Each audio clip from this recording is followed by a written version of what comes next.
सर्वस्व माटी कहानी मुख्य पात्र होउछंती गोपाल। गोपाल जड़े चाषी थिले। से यही कहानी लिखिछंती दिने जेतेबेले गोपाल ग्राम को अजाण लोक आसी जमी किणवाकू चाहिला।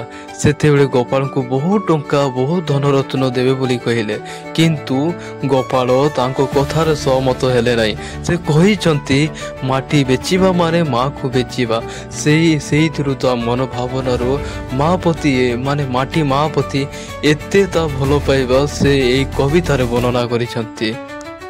से कहउछंती माँ जेमिति निज छुआ को निज छुआ पिला को जेमती स्नेह रखे, माटी मध्य समस्त को दुनिया रे एपरी कौन सी जिनस नहीं जहाँ निज छुआ बोली समस्त को माने जेमती माँ स्नेह दे थाए, सेमिति गोटे माटी मध्य समस्त को स्नेह दे थाए। जेमती कि माटी आमे मीठा पानी आमे बहुत सारा पवन मध्य पाउचे जहाँकि से कहारी को घृणा करे नहीं। जेमती मु ताकू देदेली याकू देली नहीं सेमती से केवे भावे नहीं बोली से भावुछंती। आ जो आम गछलता माटी ही गछलता बाहरी, गछलतारू ही विभिन्न प्रकार फल ठू आरंभ कर विभिन्न छाई मध्य मिलूची जहाँकि गोटे मनीष को तृप्ति दौची पूरा शक्ति दौची। फल खाइले से शक्ति पाउचे एवं छाई एवं तार हावा जो पवन आसुची जो गुड़ाक मनीष को तृप्ति दे दौचे माने पूरा आनंद लगुच बोली से गोपाल कहते माटी माँ को प्रति स्नेह भाव प्रकाश करी कहते। से पुणी विभिन्न मनोभावना को प्रकाश करी जो समय से संध्या बेले खेलती विभिन्न छुआ पिला माने विभिन्न प्रकार खेल खेली थांती जो गुड़ाक घास उपर गड़ी थांती, किए बहुत गईठा सारा खेली थांती जी कि कोदाड़ी करी थाई कोदाल हाणु थांती विभिन्न प्रकार कष्ट दौथांती माटी माँ हेले भी से कहारी को घृणा न करी निज पिला छुआ परी भावी थाए जहाँकि बहुत आनंददायक। जिते बड़े आमे ऐसे छुआ गुड़ा को खेलती घास उपर दौड़ा दौड़ी करती किए सोई जाए जहाँकि कवि कहउछंती माने जेमती माँ रो कोଳରେ सोची से प्रकार माटी माँ मध्य निज छुआ परी से स्नेह करिथांती आदर करिथांती एवं पूरा आनंदित होइथांती।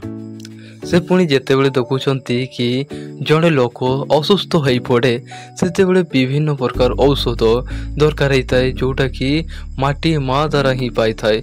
जेमिति कि गोटे चेर गोटे गछर चेर जोटा कि माटी तल को जाई थाए एवं जेतेबेले से बहुत दुखरे थाए सेतेबेले से माटी रु बही आसुवा झरना कल कल रावरे से पूरा आनंदित हो जाए। ताहार माटी माँ प्रति एते भल पाइबा जे से कौन कौन वर्णना कर देइछंती ए सब विषय से कहउछंती। पुणी जेतेबेले गछ उपरे बसी करी कुड़ू कुड़ू कुड़ू कुड़ू आवाज करती पक्षी गुड़ाक तांको मन को जेमिति सरर आनंदित कर दउची।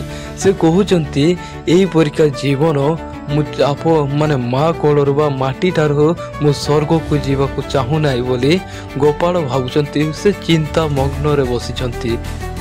पुणी से देखी करी गुटे से माटी ठारे विभिन्न प्रकार कोड़ी से माने पोखरी तैयारी करुचंती विभिन्न प्रकार आघात करुचंती। से सेईटा को से भावुचंती जेते माँ को आघात करले मध्य जेते भूल काम करले मध्य से माँ परी स्नेह दौचंती भल पाइबा दौचंती ताहा भूली जाए सबको भूली जाए से निज छुआ भाभी से क्षमा कर दौचंती। एही परिका माँ परी बा एही परिका से भावना तांको जीवन रे धन्य हो जाइछंती बोली कहउचंती। तोर सेना जेमिति कि तोर माने माटी उपरे विभिन्न पहाड़ पत्थर आमे देखुचे जो गुड़ाक बहुत कठिन जिनस अच्छी किंतु ता मनर प्राण बहुत निर्मल बहुत स्वच्छ बोली से भाविछंती कि माँ रो प्रेम जेमिति निरीह पूरा सुंदर थाए से कि गोटे माटी माँ मध्य पथर सेना भरा विभिन्न कठिन बाट रही पहाड़ रही किंतु तांकर मनर भावना पूरा सरल सुंदर बोली भाविचंती कवि।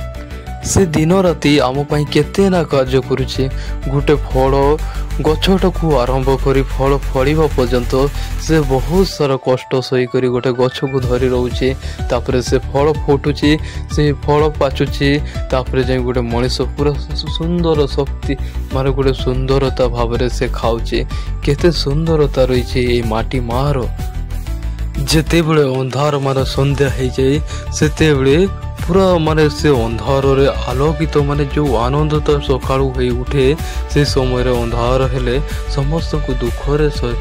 ସମସ୍ତଙ୍କୁ ଦୁଃଖରେ ରଖିଦିଏ।